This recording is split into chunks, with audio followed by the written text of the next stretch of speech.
Hey guys, it's PCMASTERDAVE over here with a new tutorial on what to do when a CD image file for a PlayStation game has no serial number or has no ID, the game ID. So what the hell am I talking about? Let me show it to you. I'm going to work with two scenarios. I'm going to work with a game that has an ID everywhere and a game that hasn't. So for example, here I have this game. This is Klonoa, the Door to Phantom Isle, which when you get the file, even in the name of the file, you can see the code. Yeah, SLUS 00585.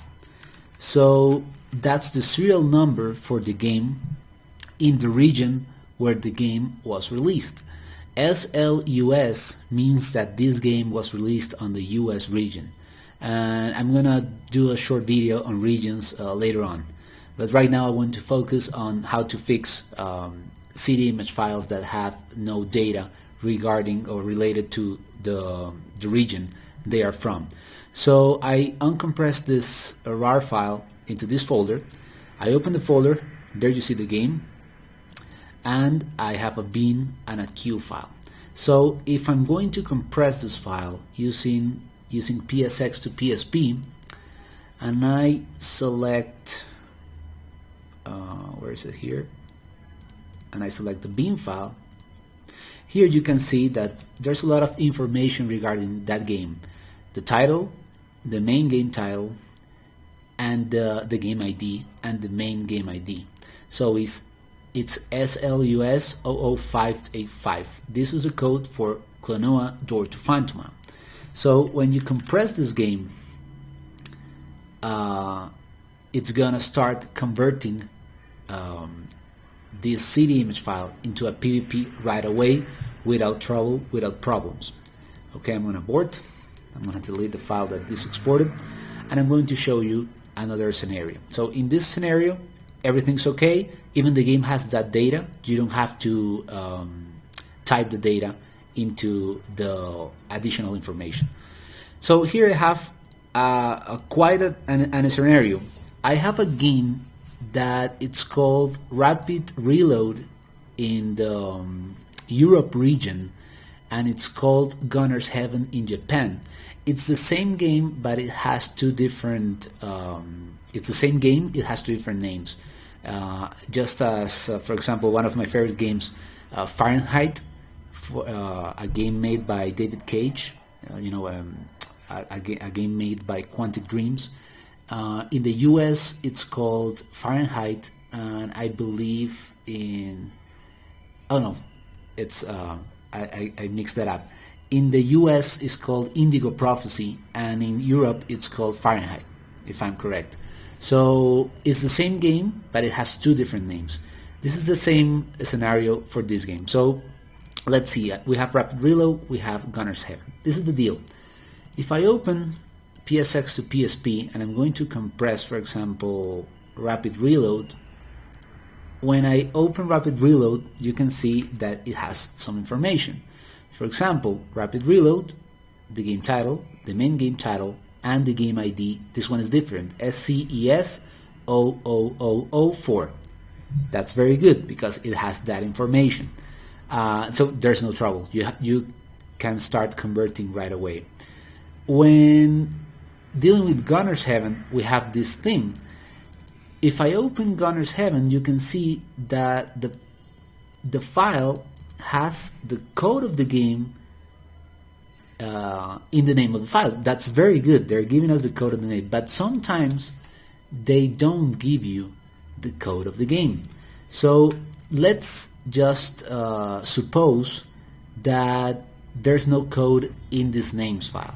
So I'm going to convert that game, and when I select the bin file, you can see that there's nothing. So PSX to PSP did not detect that additional information. So I gotta start typing manually this information. So I know the game is called Gunner's Heaven, so I'm just going to paste the name in the game title and the main game title. but now I do not have the game ID. What can I do in that scenario? You can go,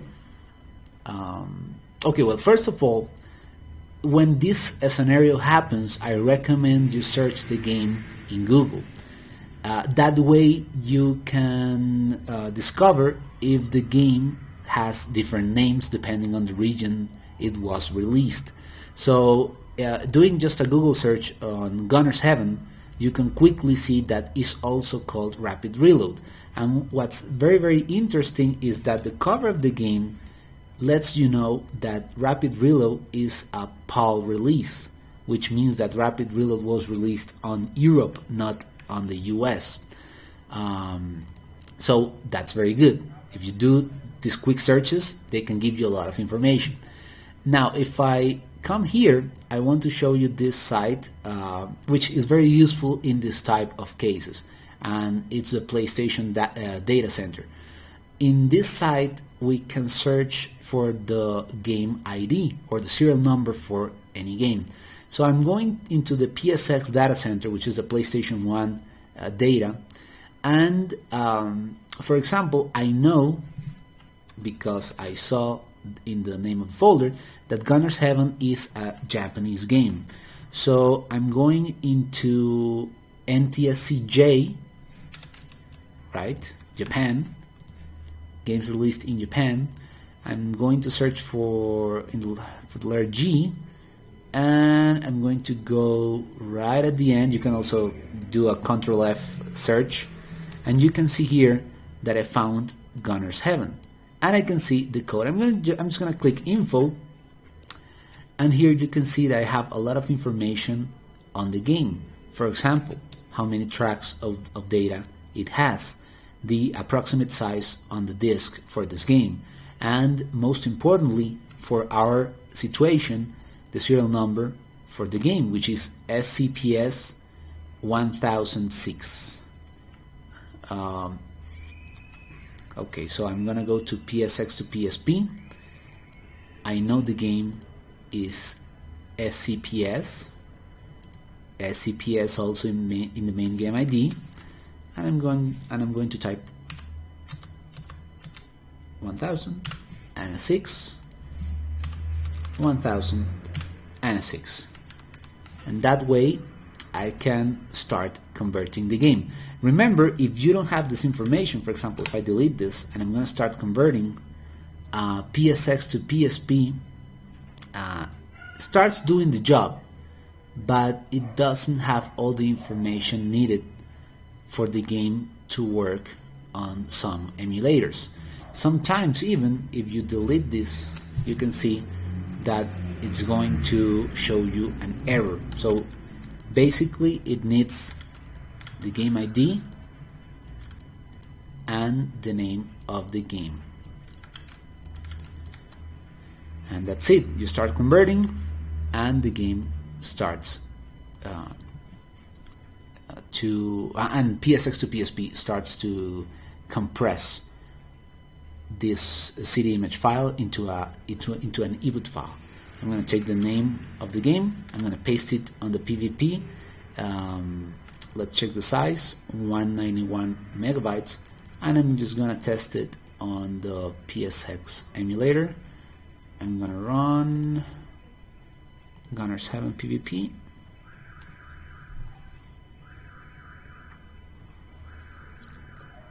Let's wait for it to load, and there you go, the game is working.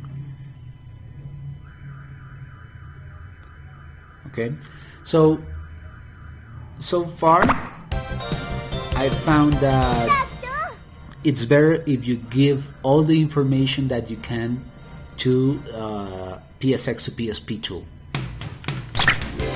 Okay, there you see the game, it works. Perfect. Okay guys, so that's basically it. That's how you can deal with this type of situation. Thank you very much. If you like this tutorial, if you have any feedback on my videos, please leave a message, follow me on Twitter, follow me here on YouTube, subscribe if you want to get notified about the videos that I make, and I thank you very much.